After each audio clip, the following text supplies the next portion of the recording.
Hello friends, welcome to my channel. Friends, मुझे आपको भग्नांश math शिखेबी। ये मैथ गुड़ाक बहुत हेल्पफुल करी आपन कौन भी एग्जामिनेशन ले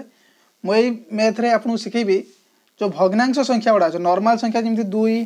3 4 एमती जो नॉर्मल संख्या पूर्ण संख्या थाए तो आप आइडेंटिफाई करेंगे कौटा बड़ कौटा सान। मुझे 3टा संख्या कथा कहि 2 3 4 यही 3टा संख्या भर कौटा बड़ संख्या यदि पचार आप इजिली कहीपर 4टा हूँ बड़ संख्या 2टा सान संख्या। किंतु भग्नांश एटा जाना बहुत डिफिकल्ट। तो से दृष्टि यही वीडियो में आपको ट्रिक शिखेबी। तो आप यहीटा देखो ये भग्नांश 2 विभक्त 3 गोटे संख्या भग्नांश संख्या कहुए भग्न संख्या से 3 गोटे 3 विभक्त 4 गोटे संख्या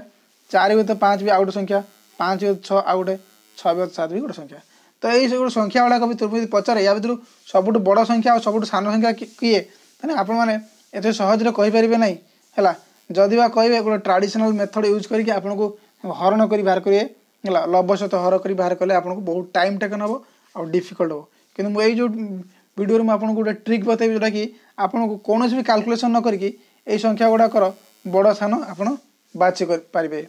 चलतु ट्रिकटा शिखा। देखो ये जो भग्नांश रहा भग्नांश ऊपर संख्याटा कहुए लव तलटा कहुए हर है। तो जदि लव और हर भितर डिफरेन्स गुड़ाक सबुथ सामान थाए देखो ये लव हूँ 2 हर हूँ 3 यार डिफरेन्स के ना 1 ये देखो 3 रु 4 गने 4 रु 3 गने के 1 ये 4 5 5 रु 4 गने 1 ये 6 5 6 रु 5 गले 1 7 रु 6 गले 1 देखो सबुथ डिफरेन्स सामान सब भितर जो संख्या 2टा लव और हर भर डिफरेन्स सब सामान रही। तेणु ये गोटे फर्मूला अप्लाई हम जो थे कि आपन को कौन भी कैलकुलेशन न करके आप आइडेंटिफाई करेंगे कौ संख्याटा कौ भग्नांशटा बड़ बोली। जेहेतु लव हर भितर डिफरेन्स सामान रही तेणु आपको किसी करा पड़ो ना सिंपली जो संख्यार लवटा सबुठ बड़ से संख्याटा सबुठ बड़ जो संख्यार हरटा सबुठ सान से देखो ये जो ऊपर संख्या गुड़ा हूँ लव तल गुड़ाक हर बोली मैं प्रथम कहीदेली। तेणु मुझे कहली जे फर्मूला रहा जो संख्यार लव गुड़ाक बड़ तो सी हूँ बड़ ये जो लव भितर ऊपर लव मान भर किए बड़ सबुठ देखो ऑब्वियसली 6टा हूँ बड़ तेणु 6टा जेहेतु बड़ तेणु 6 विभक्त 7 भग्नांशटी ये सब भग्नांश ठारू बड़ हम है। तो से सान सबुठ सान यदि मुझे लव भितर सबुठ सान किए ना 2 हूँ सान तेणु 2 विभक्त 3 संख्याटी सब भग्नांश ठारू सान हम है। तेणु जदि आम सेमती आउ गोटे एग्जांपल लेकिन आपको देखा ये देखूँ 5 विभक्त 8 7 विभक्त 10 9 विभक्त 12 8 विभक्त 11। तो यही संख्या गुड़ाक जदि मुझे सीरियली सजाइवाई सान रु बड़ क्रम सजाइवाई सान रु बड़ क्रम सबुठ सानटा आगे रही सान रु बड़ किमी जाने सबुठ सानटा किमी जाने ये भी देखो डिफरेन्स सामान रोच 8 रु 5 गला 3 ये भी डिफरेन्स 3 7 10 7 गला 3 9 12 9 गला 3 8 11 8 गला ये भी 3 सब डिफरेन्स सामान रोचे। तेणु ये भी सही फर्मूला अप्लाई हम बड़ सान जानापी। तेणु ये सबुठ सान संख्या कौटा जहाँ लव सान से सान लव हूँ 5 सब सान तेणु 5 विभक्त 8 सबुठ सान संख्या है। तेणु प्रथम 5 विभक्त 8 रही स्मॉलर देन चिन्ह लगे यहाँ को स्मॉलर देन चिन्ह कहुए है से भाई 5 पर कौटा आसना 7 आसुच्ची तेणु 7 विभक्त 10 आसो तो से 7 पर कौटा आसो ना 8 आसो तेणु 8 विभक्त 11 आसो कौटा आसो ना 9 विभक्त 12 आसो। तो एमती आप आइडेंटिफाई करेंगे कौ संख्याटा बड़ कौ संख्याटा सान भग्नांश संख्या आइडेंटिफाई कर यहाँ सबुठ बेहतरीन ट्रिक। किंतु फ्रेंड्स सब जरूरी नहीं कि ये जो लव हर भितर डिफरेन्सटा सामान रहे बोली है लव हर भितर डिफरेन्सटा सब सामान रहे किसी ग्यारंटी ना।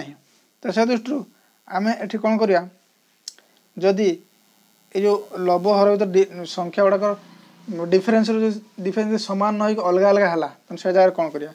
सेमती गोटे एग्जांपल नहीं देखो ये 6 विभक्त 8 नेली 8 विभक्त 12 नेली है 6 विभक्त 8 रे लव हर भर डिफरेन्स के ना 2 8 रु 6 गण 2 ये 8 रु 12 रु 8 गण 4 तो डिफरेन्स यार अलग अलग है। तो से भाया ताले कौन हम एटी से भाया किमी जाना एटी जानवे आम किमी जे संख्या गुड़ाक किए बड़ किए सान आपको किसी एमती क्रॉस मल्टीप्लिकेशन करदे देखो 12 6 गुण 1272 हम है ये 8 8 गुण के आसो 8 टा 64 आस देखो 72टा 64 बड़ हो यही संख्याटा सीधा संख्याटा बड़ हम सीधा सीधा हिसाब है तो सेमती मुझे आउ गए एग्जांपल नहीं आपको देखा जमी 3 विभक्त 4 और 7 विभक्त 9 तो ये देख डिफरेन्स ये 1 ये डिफरेन्स 2 है तो ये दुटा भर संख्या भर केमी बड़ और सान भाई कौटा बड़ कौटा सान सेमती क्रॉस मल्टीप्लिकेशन 9 3 3 27 4 7 7 28 तेणु 27टा जो सान 28 तेना ये संख्याटा सान ये संख्याटा बड़ है फ्रेंड्स यही ट्रिक अप्लाई करके आप कौन भग्नांश को कौटा बड़ आ कौटा सान इजिली जानीपर तो फ्रेंड्स वीडियो यदि भल लगुच तो लाइक निश्चित करूँ चैनल को सब्सक्राइब करके जमा भूलु नहीं thank you for watching friends video description में मुझे गोटे चैनल लिंक देवी जो कि मुझे फनी वीडियो बनाऊँगी से वीडियो को आप निश्चित भाव एंजॉय करेंगे आउ से चैनल को सब्सक्राइब करेंगे थैंक यू फॉर वाचिंग जय हिंद जय भारत।